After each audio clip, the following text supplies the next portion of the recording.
Урматтуу жамаат, бүгүн 2025-жылдын 1-iyun күнү өзүңүздөргө белгилүү болгондой бүгүн мынау Кулунду айынын Куштук сайында тилсиз жоо өзгөчө кырдаалдар пайда болду.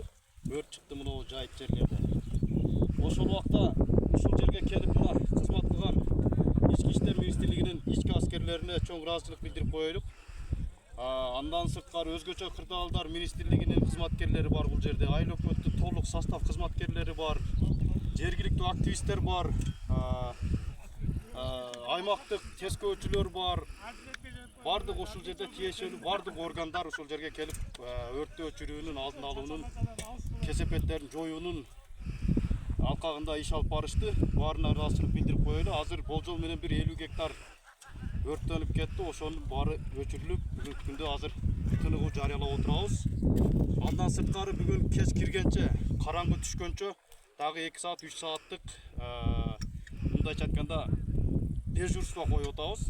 Дагы мындан ары уланып кетпеш үчүн пока айыл өкмөттүн кызматкерлери менен МЧСтин кызматкерлери ушул жерде караңгы киргенче отурабыз. Рахмат.